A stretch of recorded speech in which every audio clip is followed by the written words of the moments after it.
네, 이런 인사는 왜 항상 영어로 하는지 모르겠습니다. 한국말로 하면 기쁜 부활절입니다. 이런 뜻이 되겠죠. 기쁜 부활절입니다. 네, 늘 그렇듯이 옆 사람과도 인사를 나눠보겠습니다. 기쁜 부활절입니다. 해피 이스터. 아까 예배 시작할 때쯤 보니까 저 뒤에서 김모세 주니어 형제님과 비슷하게 생긴 분이 갑자기 들어오셨습니다. 그래서 분명히 군대에 있을 텐데 어떻게 여기 계신가? 이분이 김모세가 맞는가 아닌가?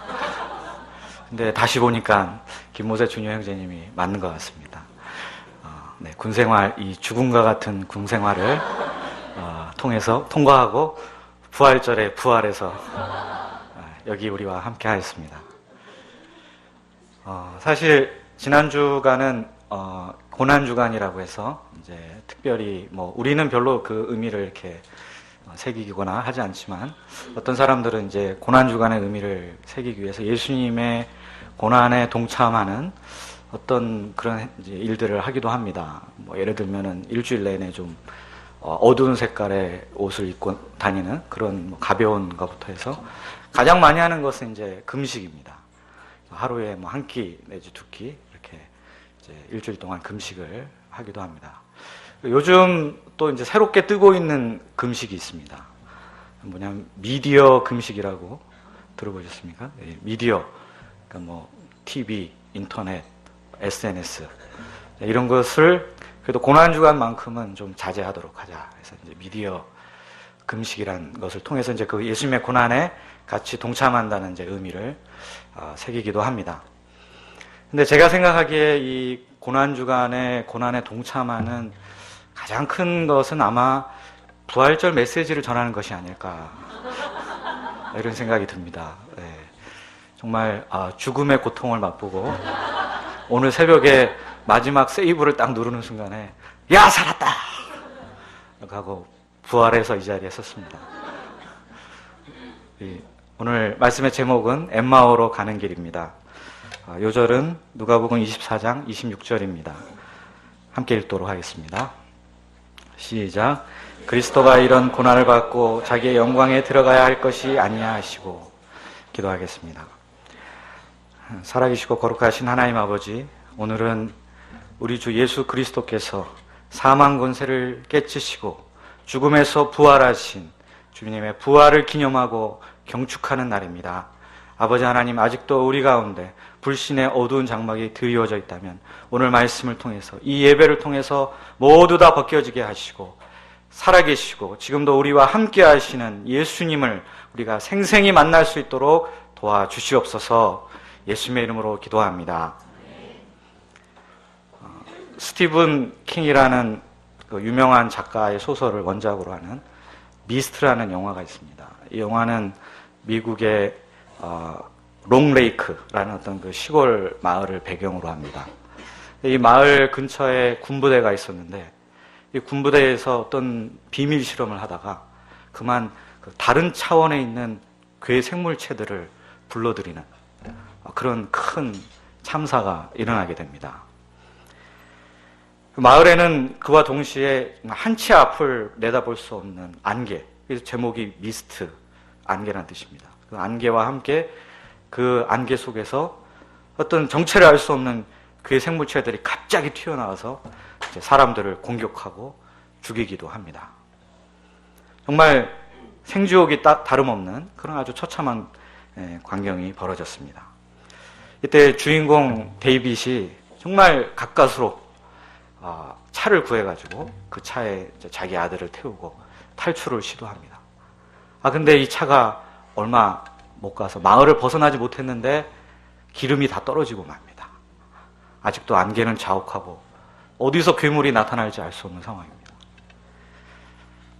절망한 이 주인공은 권총으로 자기 아들을 먼저 죽이고 그리고 나서 이제 자기도 동반 자살을 시도하려고 합니다. 근데 바로 그 순간에 안개가 쫙 걸치면서 자기 앞에 엄청나게 많은 해병대 병력과 장갑차가 오고 있는 모습을 보게 됩니다. 그때 그 아버지의 그 망연자실한 표정, 정말 잊을 수가 없습니다. 뇌리에서 떠나지가 않습니다. 이 영화에서 이 아버지가 왜 아들을 잃게 됐습니까? 괴물 때문에 그랬습니까? 아닙니다. 그가 안개 속에서 믿음과 희망을 잃어버렸기 때문입니다. 오늘 말씀에 나오는 엠마오로 가는 이 두 제자도 이 불신이라는 안개 속에서 믿음과 희망을 잃어버렸습니다. 그러나 그들의 삶은 비극으로 끝나지 않았습니다. 왜냐하면 그 안개를 뚫고 예수님께서 직접 제자들을 찾아오셨기 때문입니다. 우리도 이 부활절 날에 우리 마음속에 불신의 안개가 걷히고 부활하신 예수 그리스도를 만날 수 있기를 기도합니다.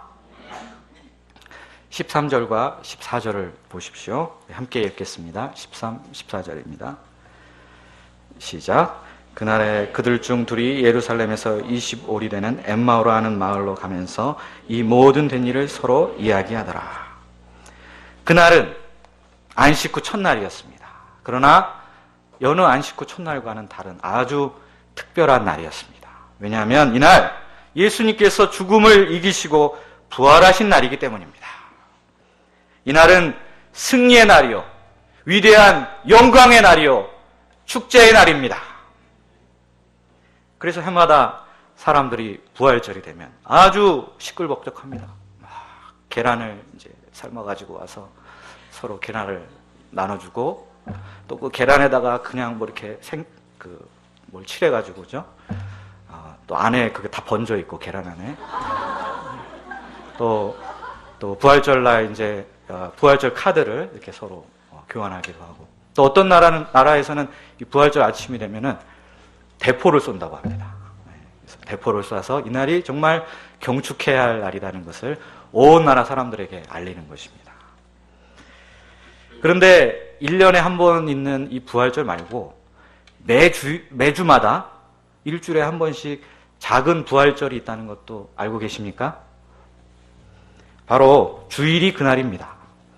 주일은 초대교회 때 예수님의 부활을 기념하기 위해서 만들어진 날입니다. 그러니까 우리는 이 매 주일 예배 때마다 십자가에 죽으시고 사흘 만에 부활하신 예수님을 기억하면서 감사와 기쁨의 축제를 벌이는 것입니다. 모든 제자들이 예수님의 부활을 기뻐하고 춤추고 찬양하고 경배해야 하는 이날에 아무에게도 말하지 않고 조용히 짐을 챙겨 센터를 빠져나온 두 제자가 있었습니다. 그들은 예수님의 부활을 믿지 못한 채 슬픔과 절망과 낙심 속에 엠마오로 낙향하던 글로바와 또 다른 제자 한 사람이었습니다. 두 제자는 엠마오를 향해 길을 가면서 심심했습니다. 3시간 정도 걸리는데 가면서 이런저런 이야기를 했는데 주로 무슨 이야기를 했을까요? 또 토론도 했다고 했습니다. 예수님께서 왜 십자가에 못 박혀 죽으셨을까? 예수님이 정말 부활하셨을까? 빈 무덤은 또 뭐고 천사의 메시지는 뭐란 말인가? 이런 주제를 가지고 아주 열띤 토론을 했을 것입니다. 그러나 아무리 토론을 해봐도 결론이 날 수가 없었습니다. 더 답답하고 그냥 제자리만 계속 맴돌 뿐이었습니다. 그때 누군가 이 제자들 곁으로 가까이 다가온 사람이 있었습니다. 그분이 누구십니까? 15절을 보십시오. 15절 말씀 함께 읽겠습니다. 시작. 그들이 서로 이야기하며 문의할 때 예수께서 가까이 이르러 그들과 동행하시나.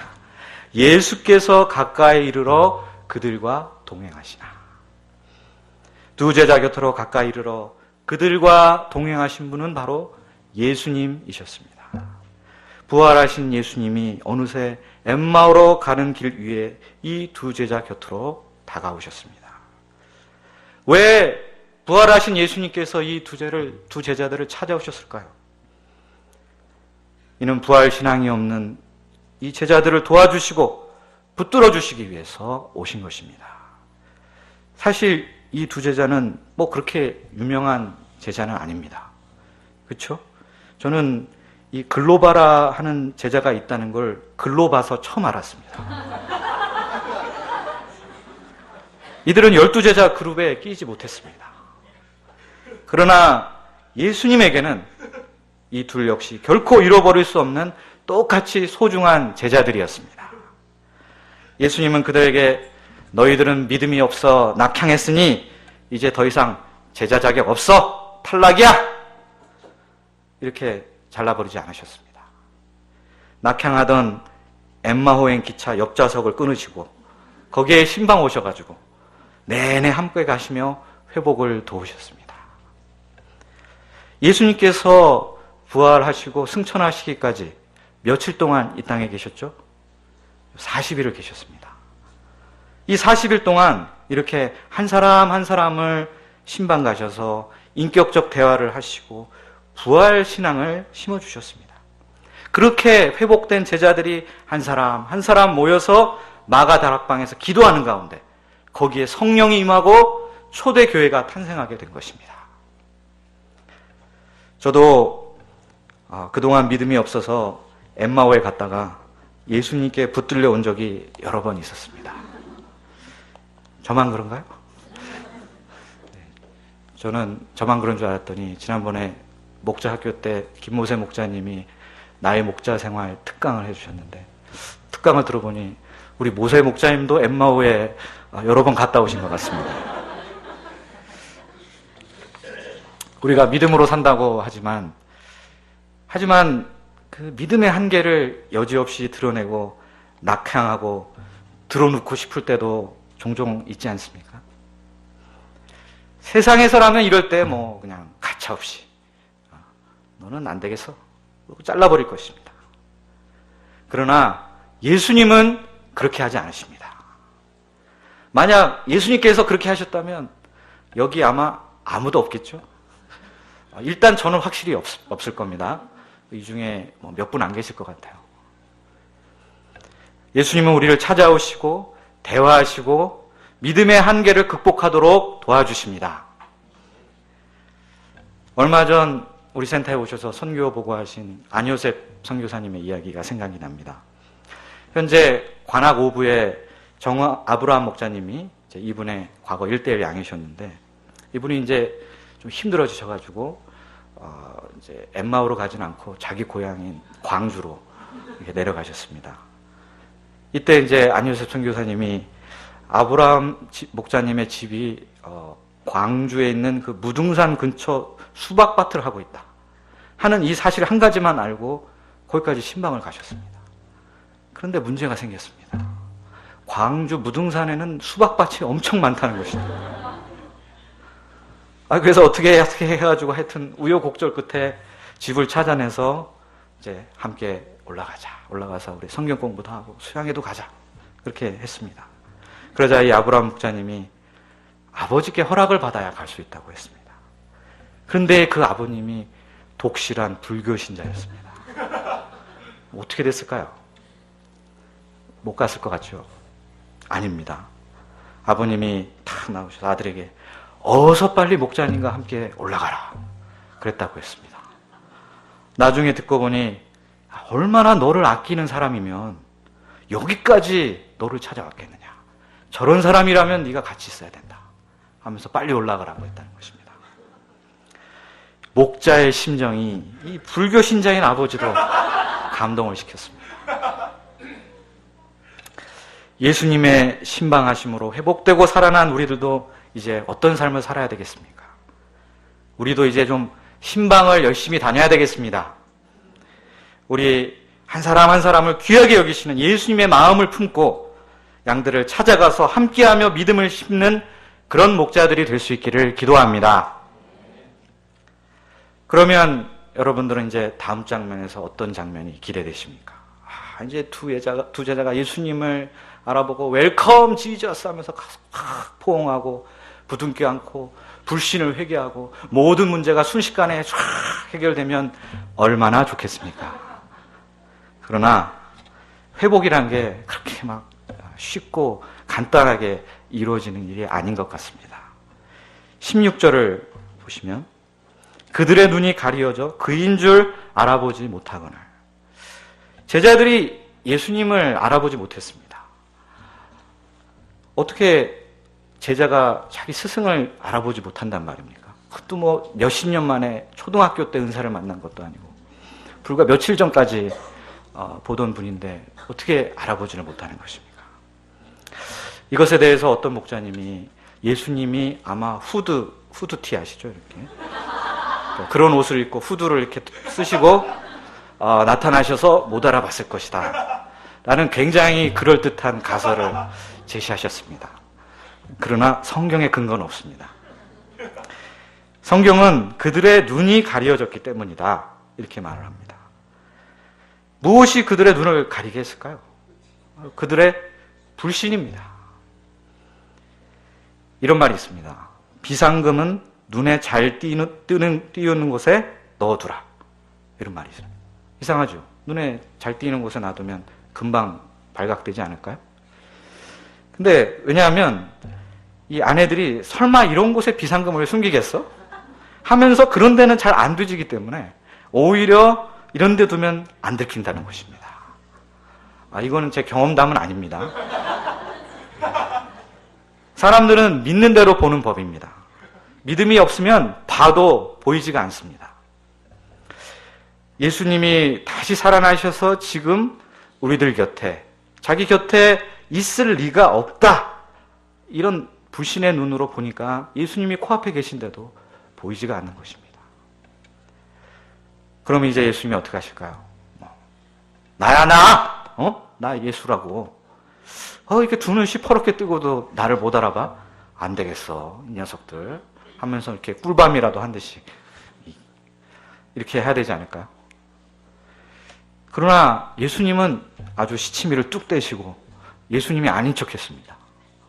십자가 사건도 전혀 모르는 일인 것처럼 하셨습니다. 이 예수님의 연기력이 대단하십니다. 연기의 달인이십니다.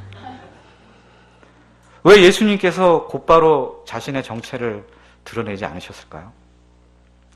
이는 그 제자들 마음속에 과연 어떤 장애물이 있길래 그들이 부활신앙에 이르는 길을 막고 있는가, 그것을 깊이 이해하시고 또 들어보시고 싶으셨기 때문입니다.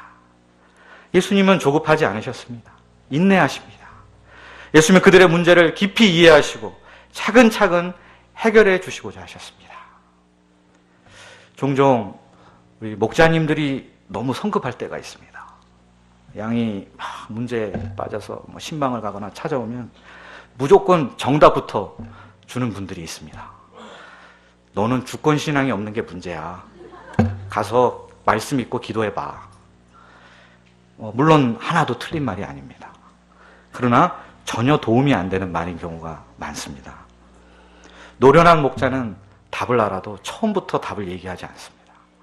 일단 질문도 하고 먼저 양들의 말을 잘 들어봅니다. 그리고 또 그것에 맞춰서 또 다른 질문을 하기도 합니다. 그러다 보면 가끔 아주 참 신기한 일이 벌어지기도 합니다. 목자가 아무 말도 안 했는데 양이 자기가 막 말을 하다가 스스로 깨닫고 방향을 잡고 문제가 해결되어 버릴 때가 있습니다. 자기 혼자 막 얘기하더니 제 문제는 주권신앙이 없는 게 문제였군요. 자, 기도하고 갈게요. 목자가 인내심을 가지고 잘 듣다가 또 이렇게 결정적일 때 한 말씀을 딱 심으면 오히려 그 한 말씀이 크게 역사합니다. 제자들도 이제 슬슬 자신들의 속내를 드러내기 시작했습니다. 17절 하반절을 보십시오. 두 사람이 슬픈 빛을 띠고 머물러 섰더라. 아직 말을 꺼낸 것도 아닌데 제자들은 벌써 눈물이 글썽거리기 시작했습니다. 망연자실한 표정으로 그 자리에 꼼짝 않고 얼어붙어 있었습니다. 우울증과 마비 증상이 나타난 것입니다. 멘탈이 붕괴되었을 때 나타나는 아주 전형적인 현상들입니다. 왜 그들이 이런 멘붕 상태에 빠지게 되었을까요? 19절부터 24절까지 제자들의 말을 통해 우리는 그 원인을 알 수 있습니다. 예수님은 이스라엘 역사상 정말 오랜만에 나타나신 말씀과 사역 모든 면에 있어서 탁월하고 능력 있는 하나님의 종이셨습니다. 제자들은 이 예수님이야말로 이스라엘을 속량할 자라고 바랐습니다. 여기서 이스라엘을 속량한다는 말은 이스라엘 민족을 로마의 압제로부터 해방시킨다는 뜻입니다. 이스라엘의 독립과 해방은 이 제자들뿐만 아니라 바벨론 포로기 이후 600여 년 동안을 계속되어 온 이스라엘 사람들 가슴속에 맺힌 한이요 슬픔이었습니다. 예수님은 그 한을 풀어줄 유일한 대상으로 간절한 기대와 소망을 한 몸에 받으셨습니다. 그런데 그 예수님이 그만 대제사장들과 관리들에게 사형 판결을 받으시고 십자가에 못 박혀 죽으셨습니다. 하루아침에 모든 기대와 소망이 연기처럼 물거품처럼 다 사라지고 말았습니다. 하늘이 무너지고 땅이 꺼져버리는 것 같은 충격을 받았습니다. 예수님마저 이제 저렇게 가버리셨으니 이제 이스라엘의 해방과 독립은 다 물 건너간 일이 되어버렸습니다. 제자들은 울고 또 울었지만 여전히 눈물이 마르지 않았습니다. 밥맛도 잃고 삶의 의욕도 잃고 희망도 잃고 꿈도 잃어버렸습니다. 남은 것이라고는 이제 고향집에 그 덩그러운 쓸쓸한 집 한 채밖에 없었습니다. 예수님은 이런 제자들을 어떻게 도우셨을까요? 우리 25절 말씀을 함께 읽어보도록 하겠습니다. 25절입니다. 시작. 이르시되 미련하고 선지자들이 말한 모든 것을 마음에 더디 믿는 자들이여. 이 말씀의 원문에 보면 오 하는 감탄사로 시작합니다. 오 불쌍하구나. 오 안타깝구나 하는 그 탄식의 의미가 이 속에 들어있습니다. 그리고 곧바로 제자들을 책망하십니다. 미련하다 하는 말은 깨닫지 못한다는 뜻입니다. 교육학자인 피아제의 이론에 따르면 인간은 그 스키마라고 부르는 이 생각의 틀이 없으면 잘 깨닫지를 못한다고 합니다.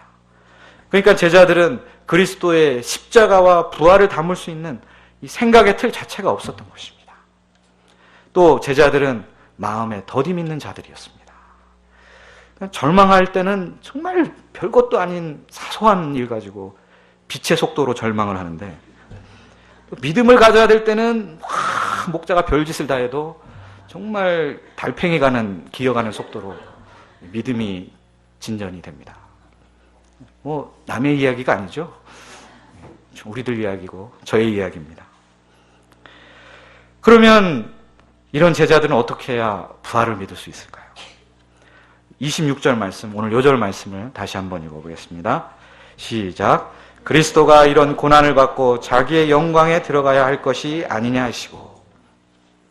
먼저 예수님은 제자들이 가지고 있는 그 잘못된 메시아관을 바로잡아 주시고자 하셨습니다. 바른 메시아관, 성경적 메시아관이 무엇일까요? 그것은 예수님 말씀하신 대로 고난을 받고 자기 영광에 들어가시는 그리스도입니다. 그러면 제자들이 가졌던 메시아관은 무엇이었을까요? 영광에서 시작해서 영광으로 끝나는 오직 영광의 그리스도입니다. 고난당하는 메시아는 생각하기도 싫고 말하기도 싫은 주제였습니다. 이런 메시아관을 가진 제자들에게 십자가 사건은 충격과 공포 그 자체였습니다. 여기서 딱 걸려서 멈춰버린 이 제자들은 그 다음 장의 주제인 그리스도의 영광스러운 부활, 여기로 진도를 나갈래야 나갈 수가 없었습니다. 이런 일은 이때뿐만 아니고 지금도 일어나고 있는 일입니다. 우리 김건아 목사님은 이제 모태신앙에다가 나름대로 교회 다닌 지 20년이 넘습니다. 그런데 자기 부인, 자기 십자가에 관한 말씀은 UBF 와서 처음 들었다고 했습니다. 큰 충격을 받았습니다. 교인이고 신자라고 하면서도 오직 영광의 그리스도만을 바랄 뿐이지 고난의 그리스도에는 아예 눈을 감아버리는 사람들이 이 시대에도 얼마나 많이 있는지 모릅니다. 부자되고 성공하고 출세하고자 하는 자신의 그 욕망이 투사된 그리스도를 믿지 성경의 그리스도를 믿으려 하지 않습니다. 성경의 그리스도는 고난 먼저 받으시고 그 다음 영광에 들어가시는 그리스도, 죽으시고 부활하시는 그리스도입니다. 그래서 사도 바울은 빌립보서 3장 10절과 11절에서 이렇게 말씀하셨습니다. 내가 그리스도와 그 부활의 권능과 그 고난에 참여함을 알고자 하여 그의 죽으심을 본받아 어떻게 해서든지 죽은 자 가운데서 부활에 이르려 하노니. 부활의 권능을 체험하고 싶으십니까? 그러면 먼저 고난에 참여해야 합니다. 영광스럽게 되기를 원하십니까? 그러면 먼저 죽음을 경험해야 합니다. 그러면 제자들의 비뚤어진 이 메시아관을 바로잡기 위해서 예수님께서 구체적으로 무엇을 하셨습니까? 27절을 보십시오. 27절 말씀 함께 읽겠습니다. 시작. 이에 모세와 모든 선지자의 글로 시작하여 모든 성경에 쓴 바 자기에 관한 것을 자세히 설명하시니라. 예수님은 제자들에게 성경 공부를 인도해 주셨습니다. 여기서 성경은 물론 구약 성경을 말합니다. 예수님은 모든 구약 성경이 자기에 관한 것, 그러니까 그리스도에 관한 것이라고 선포하셨습니다. 구약 성경에는 메시아가 고난을 받고 그 후에 영광에 들어가야 할 것이 분명하게 예표되어 있습니다. 예수님은 그리스도를 중심으로 성경을 자세히 풀어 설명하시면서 그들이 말씀에 눈을 뜨도록 도와주셨습니다. 32절에 보면 이때 제자들 속에서 마음이 뜨거워지는 그런 역사가 있었습니다. 그때 그들에게 성경이 열리기 시작했습니다. 말씀과 함께 믿음의 씨가 자라기 시작했습니다. 우리도 이 제자들처럼 마음이 뜨거워지는 성경 공부를 해야 되겠습니다. 2012년 11월 28일 우리 UBF의 성경 공부가 국민일보가 만든 제1회 기독교 교육 브랜드 대상을 받은 사실을 다 들어서 알고 계시죠? 또 제가 UBF 목자인 것을 알게 된 어떤 한 신학대학원생이 저에게 볼 때마다 성경 공부 좀 해달라고 얼마나 조르고 있는지 모릅니다. 제가 약간 일부러 좀 튕기고 있습니다. 우리 모임의 성경 공부가 얼마나 좋은지는 이제 밖에서도 다 알아주는 상황이 되었습니다. 그런데 오히려 안에 있는 사람들이 익숙해서 그런지 아주 시큰둥한 경우가 많이 있습니다. 우리 모임은 성경 공부에 사활을 건 그런 모임인데 성경 공부가 죽으면 어떻게 되겠습니까? 원래 성경을 공부하면 당연히 마음이 뜨거워지게 돼 있습니다. 사람이 뒤집어지고 변화가 일어납니다. 만약 성경 공부를 했는데 이런 일들이 안 일어난다. 그러면 그건 제대로 성경 공부를 안 했다는 이야기입니다. 그냥 했다는 데 의의를 두고 그냥 뭐 대충 했거나 아니면 처음에는 성경으로 시작했는데 한참 가다 보니까 삼천포로 빠져가지고 성경하고 전혀 관계없는 얘기만 잔뜩 하다가 시간 됐네 하고 이제 끝내거나 아니면 이제 소감 쓰기를 통한 말씀 묵상과 적용을 게을리했을 경우에 그런 일이 생깁니다. 성경 공부는 반드시 그리스도 중심적으로 해야 되고 성령님의 도우심을 간절히 구하는 기도와 함께 해야 합니다. 그리고 마음이 뜨거워질 때까지 이 말씀을 계속 붙들어야 합니다. 그렇지 않으면 우리 앞에 이렇게 두 겹, 세 겹으로 쌓여있는 이 불신 때문에 우리 영적 눈이 띄어지질 않습니다. 부활과 영생을 맛볼 수가 없습니다. 우리 매주 하는 이 성경 공부가 정말 우리 마음에 불이 타오르는 그런 성경 공부가 될 수 있기를 간절히 기도합니다. 28절을 보십시오. 이렇게 시간 가는 줄 모르고 성경 공부를 하면서 막 길을 갔다 보니까 어느새 일행이 이제 목적했던 엠마오 마을에 도착을 했습니다. 예수님은 엠마오 마을을 지나쳐서 더 가려고 하시려는 듯 제자들에게 작별을 구하셨습니다. 그러나 이것은 예수님께서 제자들의 마음을 떠보려고 하신 페인트 모션, 할리우드 액션이었습니다. 하여튼 오늘 예수님 연기를 너무 잘하십니다. 제자들은 이때 예수님을 강권하여 붙들었습니다. 겉으로는 날이 저물었는데요 이렇게 핑계를 대지만 진짜 이유는 그게 아닙니다. 예수님과의 성경 공부를 통해서 말씀의 맛을 보고 그 말씀에 대한 너무나 뜨겁고 강렬한 소원이 생겼기 때문입니다. 예수님은 못 이기는 척 하시면 바쁜데 하시면서 괜찮아 하고 이제 제자들하고 같이 유하로 들어가셨습니다. 이때 예수님은 제자들과 무엇을 하셨습니까? 30절 말씀을 보십시오. 30절을 함께 읽어보도록 하겠습니다. 시작. 그들과 함께 음식 잡수실 때에 떡을 가시사 축사하시고 떼어 그들에게 주시니 이 장면은 어디선가 많이 본 듯한 그런 장면 아닙니까? 예수님께서 유월절 제자들과 마지막 만찬을 하실 때, 또 예수님께서 오병이어 가지고 5,000명 먹이실 때 그때 오병이어를 앞에 두고 이렇게 똑같은 행동을 하셨습니다. 또 뿐만 아니라 평소 예수님께서 이 제자들과 같이 식사하실 때 항상 이런 식으로 예수님이 이제 일어나셔서 떡을 떼시고 감사기도 하시고 이렇게 제자들에게 나눠주셨던 것 같습니다. 그때마다 예수님은 애정이 그득 담긴 눈길로 제자들을 보시면서 빵을 찢어 한 사람 한 사람 제자들의 입에 넣어주셨습니다. 제자들에게는 정말 이 경험이 다른 그 세상 어디에서도 경험할 수 없었던 인생의 가장 행복하고 감격스러운 그런 순간들이었을 것입니다. 예수님의 그 인자하시고 자비로우신 모습은 그들의 마음속에 깊이 새겨져서 결코 잊을 수가 없었습니다. 그러나 예수님께서 십자가에 못 박혀 돌아가시자 제자들은 이제 다시는 이제 영원히 그와 같은 모습은 못 볼 것이라고 생각을 했습니다. 정말 한때의 그냥 아름다운 추억으로 묻어두려고 했습니다. 그런데 이게 웬일입니까? 다시는 못 볼 줄 알았던 바로 그 모습이 지금 제자들의 눈앞에서 똑같이 펼쳐지고 있는 것입니다. 어제의 그 예수님의 모습과 또 오늘 그 모습, 이 두 개가 이렇게 쫙 오버랩 되는데 똑같았습니다. 완전히 일치하는 것이었습니다. 이때 제자들의 마음속에 아주 강한 스파크가 튀었습니다.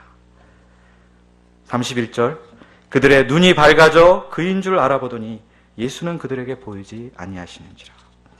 그제서야 제자들은 예수님을 알아보았습니다. 드디어 불신의 장막이 거친 것입니다. 제자들을 홀로 남겨두고 그냥 떠나버리신 줄 알았던 그 예수님이 거기 계셨습니다. 죽음이 빼앗아 버린 줄 알았던 그 예수님이 거기 계셨습니다. 악한 권세에 의해서 패배당하신 줄 알았던 예수님이 아주 당당한 승리자의 모습으로 제자들 앞에 계셨습니다. 죽음도 생명도 천사도 하늘의 어떤 권세도 이 예수님과 제자들 사이의 관계를 끊을 수 없었습니다. 예수님은 어제나 오늘이나 동일한 모습으로 제자들과 친밀하고도 인격적인 교제를 나누길 원하고 계셨습니다. 부활하신 예수님은 지금 우리와도 인격적이고 친밀한 교제를 나누시길 원하십니다. 우리는 그동안 부활절하면 고린도전서 15장의 부활의 믿음과 스피릿을 중심으로 해서 배웠습니다. 나는 날마다 죽노라. 너희 수고가 주 안에서 헛되지 않은 줄을 알미라. 그래서 이런 투쟁 일변도에 아주 비장미가 흐르는 그런 부활절을 맞이한 경우가 많았습니다. 그러나 이 부활절에는 이 예수님의 제자들을 향한 변함없는 사랑, 그 따뜻하심과 온유하심을 생각하며 감사하는 시간을 갖는 것도 아주 중요합니다. 계시록은 부활하신 주님께서 교회들에게 보내는 메시지를 다음과 같이 말해주고 있습니다. 볼지어다 내가 문 밖에 서서 두드리노니 누구든지 내 음성을 듣고 문을 열면 내가 그에게로 들어가 그와 더불어 먹고 그는 나와 더불어 먹으리라. 물론 예수님은 승천하셨기 때문에 이제 부활하신 그 육체의 모습으로 지금 우리와 교제하시지는 않습니다. 그러나 하나님의 보좌 우편에서 여전히 우리들을 위해서 기도해 주고 계십니다. 그리고 그리스도의 대리자요 또 그리스도의 영이신 성령님을 우리에게 보내주셔서 믿음을 잃고 낙심하고 지쳐있던 우리를 도우시며 새롭게 해 주십니다. 그러면 오늘 우리는 예수님과의 이 친밀하고도 인격적인 교제를 어떤 방식으로 누릴 수 있을까요? 바로 하나님께서 우리에게 주신 은혜의 방편들, 즉 예배와 기도와 찬양과 성찬식을, 오늘 이따 성찬식 합니다. 그 성찬식을 통해서 누릴 수 있습니다. 성경 공부를 하고 또 수요 찬양 기도회 같은 모임에 나와서 뜨겁게 찬양하고 기도하는 가운데 예수님과의 개인적이고 친밀한 교제 시간을 갖는 것이 꼭 필요합니다. 그때 예수님은 멀리 계신 분이 아니라 내 곁에 계시면서 때로 나를 책망하시고 또 때로는 나를 위로하시고 도와주시는 그런 분이심을 아주 생생하게 체험할 수 있습니다. 오늘 말씀의 두 제자에게 일어났던 것과 동일한 은혜가 성령님을 통해서 우리 가운데 임할 수 있기를 기도합니다. 그러면 부활하신 예수님을 만난 제자들이 어떻게 변했을까요? 33절에 보면 곧 그때로 일어나 예루살렘으로 돌아갔다고 했습니다. 제자들은 예루살렘에서 몇 시간 걸어서 방금 여기 엠마에 도착을 했습니다. 또 자기들 말 맞다나 지금 날이 저물고 어둑어둑해졌습니다. 그러나 그들은 왔던 길을 다시 되돌아 밤길을 걸어 예루살렘으로 돌아가야만 하는 그런 이유가 있었습니다. 왜냐하면 부활하신 예수님을 만났기 때문입니다. 부활의 목격자이자 산 증인으로서 이를 다른 사람들에게 전하지 않을 수가 없었습니다. 이처럼 부활은 너무나 놀라운 소식이어서 누구든지 이 부활을 믿게 되면 부활의 증인이 될 수밖에 없습니다. 예수님은 부활하신 후 제자들에게 땅끝까지 이르러 내 증인이 되라, 부활의 증인이 되라 명령하셨습니다. 가장 복된 소식인 십자가와 부활의 증인이 된다는 것은 참으로 큰 축복입니다. 그러나 제자들이 반드시 이것이 주님의 명령이라서 부활의 증인이 된 것만은 아닙니다. 부활 자체, 그것이 너무나 감격적이기 때문에 스스로 자발적으로 증거하지 않을 수 없었던 것입니다. 부활을 믿는 사람은 부활의 증인이 됩니다. 오늘 말씀의 두 제자는 처음에 어땠습니까? 슬픔과 절망과 혼돈 속에서 사명도 공동체도 다 버리고 그냥 엠마오로 낙향하고 있었습니다. 그러나 지금 이 두 제자는 어떻습니까? 지금의 두 제자는 기쁨과 희망과 확신 속에서 사명과 공동체를 회복하였습니다. 이제 우리도 사망 권세에 사로잡혀 슬퍼하고 절망하고 혼란에 빠져 있는 사람들에게 그리스도의 영광스러운 부활을 증거하는 사람들이 될 수 있기를 기도합니다. 우리들이 섬기는 이 캠퍼스에 우리들의 이 부활의 증거를 통해서 기쁨과 희망과 확신이 가득 찬 이 새봄과 같은 그리스도의 계절이 올 수 있기를 기도합니다. 우리는 복음서에서 많은 기적을 일으키시는 예수님을, 능력 많으신 예수님을 봅니다. 그런데 부활하신 이후 예수님은 좀 이상하게도 별로 기적을 행하지 않습니다. 오히려 더 많이 하실 것 같은데 부활하신 이후에는 큰 이적을 별로 보여주시지 않습니다. 오히려 예수님은 그 제자들과 대화하시고 떡을 떼시고 교제를 나누시는데 그 대부분의 시간을 할애하셨습니다. 이번 부활절이 우리에게도 예수님과의 친밀한 교제가 있는 부활절, 상한 심령이 회복되는 부활절, 그런 부활절이 됐으면 정말 좋겠습니다. 엠마오로 가던 두 제자를 찾아오셨던 그 주님께서 이제 우리도 찾아오셔서 우리의 인생길에 동행하시며 우리의 믿음 없음을 도와주십니다. 두 제자에게 성경을 자세히 풀어 설명해 주시던 그 주님께서 이제 우리에게도 진리의 성령을 보내셔서 말씀을 깨닫게 하시고 우리의 마음을 뜨겁게 해 주십니다. 두 제자에게 떡을 떼어 나누어 주셨던 그 주님께서 이제 우리에게도 들어오셔서 친밀한 교제 나누기를 원하십니다. 어저께나 오늘이라 영원 무궁히 한결같이 우리를 섬겨주시고 사랑과 은혜를 베풀어 주시는 부활하신 예수 그리스도에게 경배와 찬송과 감사를 올려드립니다. 기도하겠습니다.